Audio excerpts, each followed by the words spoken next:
स्वागत है आपका जीनियस क्लासेस के अंदर दोस्तों। जैसा कि आपने थंबनेल देख लिया होगा, आज हम इस वीडियो के अंदर पढ़ने वाले हैं मोहम्मद शाह रंगीला के बारे में दोस्तों, जिनका 1719 से लेकर के 48 तक इनका साम्राज्य रहा दोस्तों। एक ऐसा शासक, एक ऐसा मुगल शासक दोस्तों मोहम्मद शाह रंगीला, जिसको अपने प्राण से कोई लेना देना नहीं है, जिसको अपनी प्रजा से कोई लेना देना नहीं है। दिन भर दरबार चलाता और दिन भर दरबार के अंदर दारू पीता, मतलब एक नंबर का पियक्कड़ मुगल शासक था दोस्तों। ठीक है ना। इसे अपने प्रांत की कोई चिंता नहीं थी दोस्तों। ये इतना रंगीला था कि इसने अपने शासन काल के अंदर बहुत कम युद्ध किए दोस्तों, मतलब ना के बराबर युद्ध किए, क्योंकि ये अपने मनोरंजन लाइफ में इतना बिजी रहता था कि इसको युद्ध के नाम से भी कोई मतलब नहीं था। अगर कोई आक्रमणकारी इसके साम्राज्य की ओर आक्रमण करता तो ये उसको नेग्लेक्ट करता। यहाँ तक कि आप इस वीडियो के अंदर नादिर शाह को भी पढ़ने वाले हैं दोस्तों। हम इस वीडियो के अंदर नादिर शाह को भी पढ़ेंगे, क्योंकि मोहम्मद शाह रंगीला के टाइम जो सबसे बड़ा आक्रमणकारी था वो नादिर शाह था दोस्तों, जो कि एक बहुत बड़ा अफगानी था। तो वीडियो के अंदर इन सब बातों पर अपन डिटेल में बात करेंगे। जो लोग चैनल पे नए हैं वो सबसे पहले चैनल को सब्सक्राइब करें और बेल आइकन दबाना मत भूलिएगा दोस्तों, उसको प्रेस करना ना भूलें, ताकि इस प्रकार के इंपॉर्टेंट वीडियो आपको घर बैठे मिल सके दोस्तों। तो चलिए बिना किसी देरी के शुरू करते हैं। मोहम्मद शाह रंगीला 1719 से लेकर 48 तक दोस्तों। मोहम्मद शाह रंगीला को जानने से पहले अपन नादिर शाह के बारे में जानना बहुत जरूरी है दोस्तों। नादिर शाह एक बहुत बड़ा अफगानी आक्रमणकारी था दोस्तों।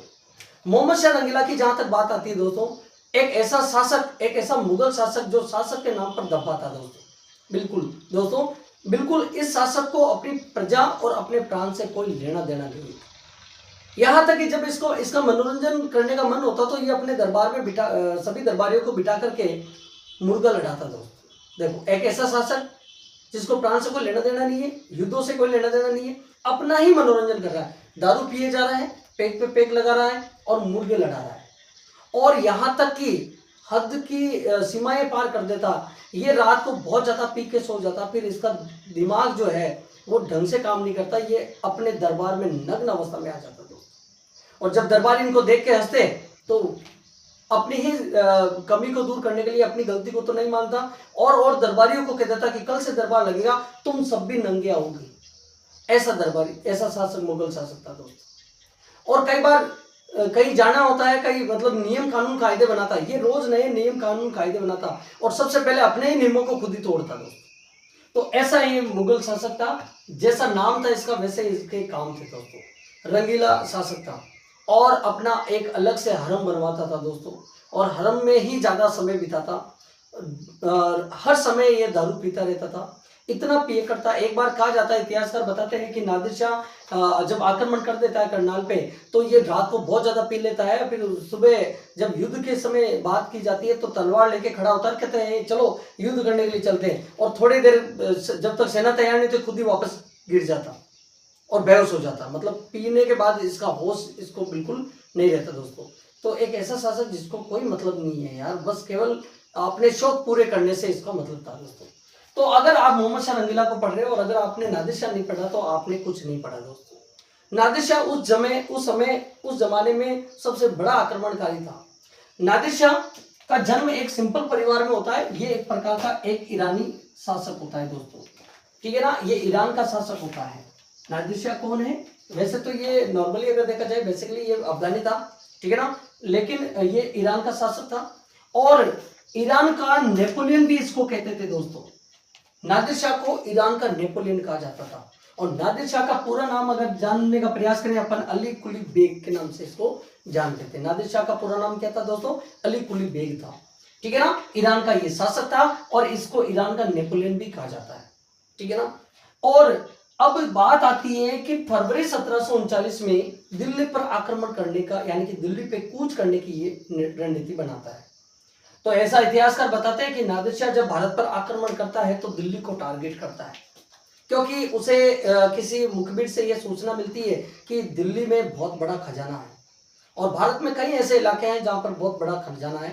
वहां से अपन इतना खजाना लेके आ सकते हैं कि हम अपने देश में सालों भर तक मतलब जो है सैनिकों से बिना मतलब जो है प्रजा से कर वसूल नहीं कर सकते दोस्तों, ठीक है ना। इतना पैसा है वहां पे।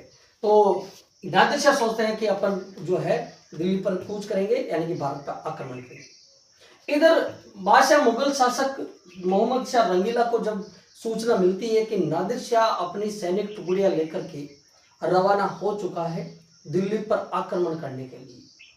फिर देखो इस शासक को, इसके चेहरे पर कोई गंभीरता नहीं है। जैसे ही सूचना आती है ये कहता है कि दिल्ली अभी दूर है, दिल्ली अभी दूर है। कहाँ तक आया वो उसने शुरू कर दिया क्या आना कि हाँ कर दिया सरकार, तो अभी दिल्ली दूर है, टेंशन मत लो। ऐसा शासक था ये, मतलब ये सीरियस कभी नहीं हुआ, ठीक है ना। वरना दूसरे शासक क्या होते थे, अगर थोड़ी सी भी सूचना मिल गई कि वो अटैक करने वाला तो इतने मतलब वो ऐसे अलर्ट हो जाते थे। इसका कोई रिएक्शन नहीं, ये बस आराम से दारू पी रहा है, अपने दरबार में मतलब जो है मुर्गे लड़ा रहा है, मनोरंजन के लिए औरतों को नचवा रहा है, खुद भी साथ में नाच रहा है। ऐसे मनोरंजन चल रहे हैं मोहम्मद शाह रंगीला का। और ऐसी सूचना भी मिलती है, मोहम्मद शाह रंगीला इतना गिरा हुआ शासक था कि इसने अपने दरबारियों से ही मतलब जो है घूस लेना शुरू कर दिया। उनसे कहते थे कि तुम किससे घूस ले रहे हो, उनका ऐसा मेरा है, मतलब ऐसा मुगल शासक था ये, ठीक है ना। तो जब नादिर शाह के दिल्ली पर आक्रमण की सूचना इसको दी जाती है और बैक टू बैक सूचना दी जाती है कि आज नादिर शाह कहाँ पहुंचा है, कल नादिर शाह कहाँ पहुंचने वाला है और फिर कब तक ये आ जाएगा, तो बाद में ऐसा पता चलता है कि जब किसी सूचनाकार से सूचना मिलती है मोहम्मद शाह रंगीला को कि नादिर शाह जो है वो पंजाब तक पहुंच चुका है, फिर भी देखो इसकी नींद नहीं उड़ती है, फिर भी ये नशे में रहता है, नशे की लत में बहुत बिगड़ चुका होता है मुगल शासक। फिर भी ये कहता है, पड़ा पड़ा कहता है कि अभी दिल्ली दूर है, अभी आप चिंता मत करो। वो वहां तक आया, अभी दिल्ली में तो नहीं आया ना। कहने का मतलब ये बिल्कुल उसके आने से इसको कोई फर्क नहीं पड़ रहा, ऐसे मतलब मान के चलो। लेकिन मुगल बादशाह ये इसके दरबार में कुछ ऐसे दरबारी थे जो ये तो सीरियस नहीं था युद्ध के प्रति, बट वो दूसरे लोग सीरियस हो गए थे। तो मुगलों की ओर से जो मुख्य सेनापति था दोस्तों वो था खान ए दोरा। कौन था? खान ए दोरा। जो खान ए दोरा था वो मीर बख्श भी था दोस्तों। मीर बख्श एक उपाधि होती है दोस्तों दरबार के अंदर।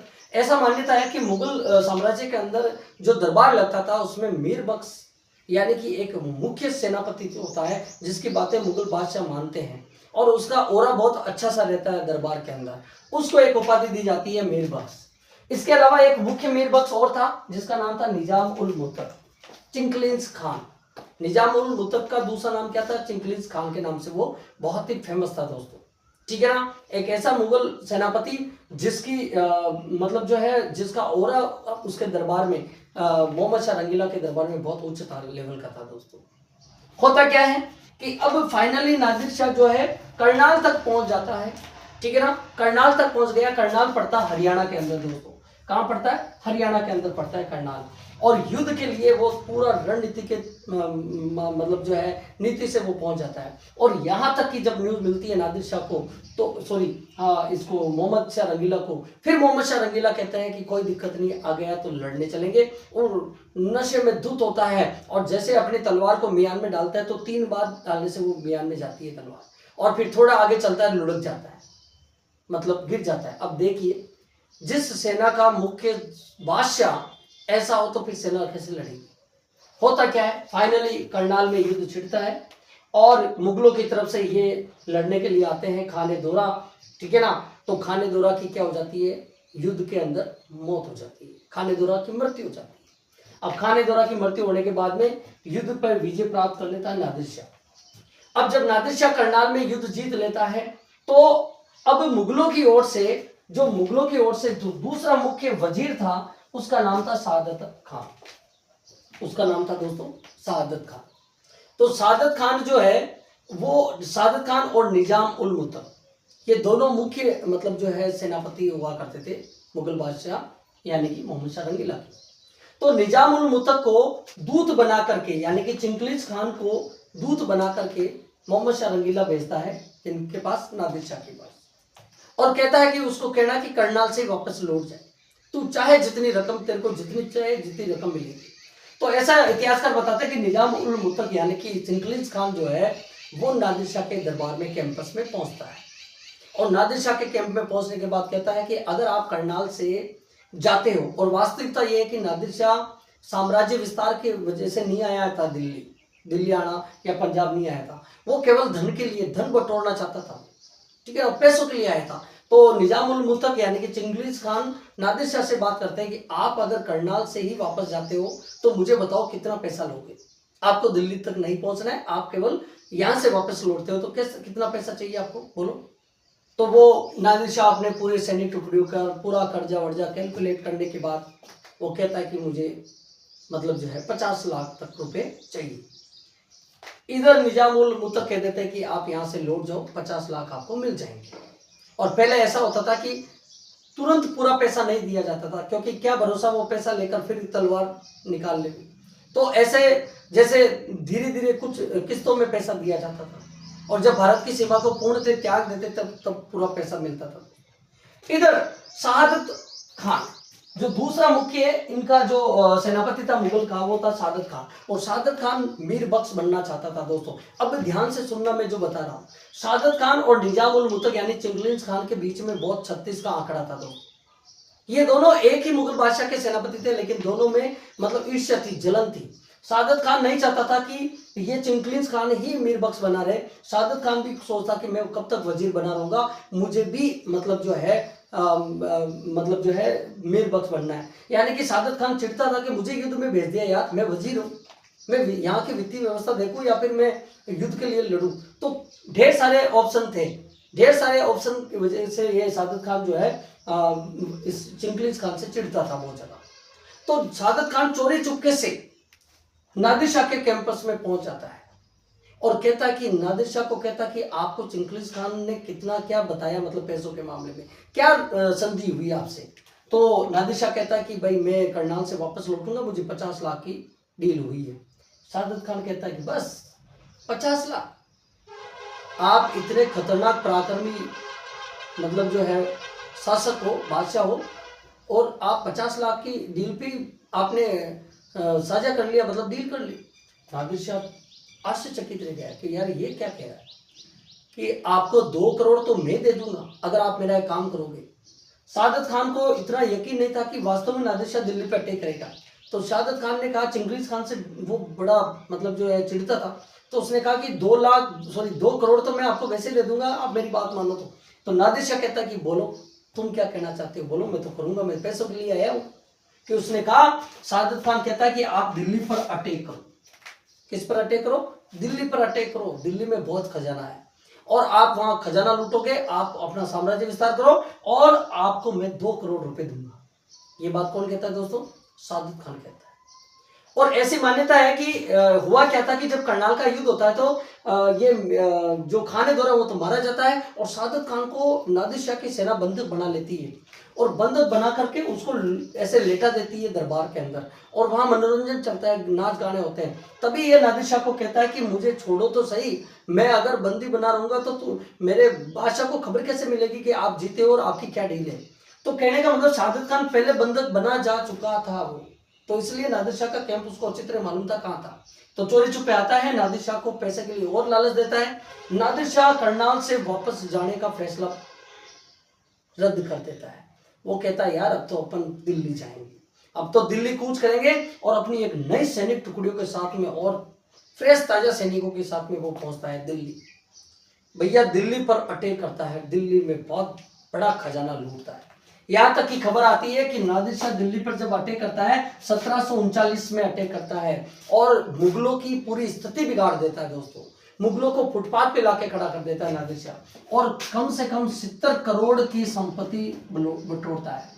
70 करोड़ की संपत्ति बटोरता है दिल्ली से। कौन? नादिर शाह। नादिर शाह इतना खुश होता है कि वो इतना पैसा इकट्ठा कर लेता है कि वो अपने वापस जब अपने अफगान जाता है तो वहां से प्रजा से वो कर लेना बंद कर देता है, इतना पैसा वो।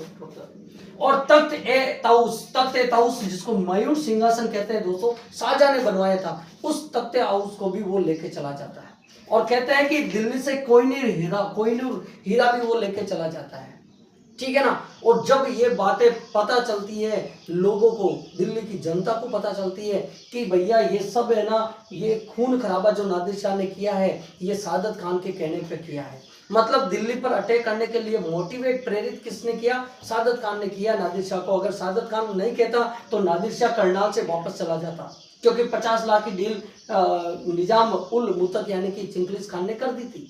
नादिर शाह जा रहा था, लेकिन साजिद खान ने चोरी छिपे उसको वापस दिल्ली पर अटैक करने के लिए उजागर किया और उसको लालच दिया। जब ये बात दिल्ली की जनता को पता चलती है तो उससे पहले ही साजिद खान को भी ये पता चल जाता है कि यार दिल्ली की जनता को पता चल चुका है, तो साजिद खान क्या कर लेता है, आत्महत्या कर लेता है दोस्तों, आत्महत्या कर लेता है। क्यों? क्योंकि उसको पता है कि अब दिल्ली की जनता उसको छोड़ने वाली नहीं है। तो इस प्रकार से मुगलों की स्थिति बिगाड़ देने वाला जो आक्रमणकारी था, लुटेरा था, वो अफगान का लुटेरा था जिसका नाम था नादिर शाह। एक बहुत ही खतरनाक लुटेरा दोस्तों, जिसने भारत की स्थिति बिगाड़ दी और खासकर मुगलों की जो सल्तनत थी उसको बिगाड़ दिया। लेकिन ध्यान देना, नादिर शाह यहाँ से वापस लौट जाता है, क्योंकि वो साम्राज्य विस्तार के लिए कभी नहीं आया था। हालांकि वो चाहता तो लाल किले पे कब्जा कर लेता, लाल किले तक पहुंचा था वो दोस्तों, ठीक है ना। और दिल्ली में बहुत ज्यादा खून खराबा किया उसने, खूनों की नदियां बहा दी दोस्तों, कत्लेआम किया दोस्तों। किसके कहने पर? साजिद खान के कहने पर। तो इस प्रकार मुगल बादशाह जो था मोहम्मद शाह रंगीला, उसको कोई मतलब नहीं है। मोहम्मद शाह रंगीला को कई दिनों तक ऐसा माना जाता है कि नादिर शाह ने 3 महीने तक उसको कैद करके रखा। मतलब ऐसे इस मोहम्मद शाह रंगीला को शासक कहते हुए भी शर्म आती है, मतलब ये ऐसा शासक था। अगर ये थोड़ा गंभीर होता, सीरियस होता, तो हो सकता है ये पूरे अपनी सेना को बचा सकता दोस्तों। इस प्रकार से वीडियो अगर अच्छा लगा तो लाइक और शेयर करें। मिलते रहेंगे इसी प्रकार इंपॉर्टेंट वीडियो के साथ, तब तक के लिए बाय, थैंक्स।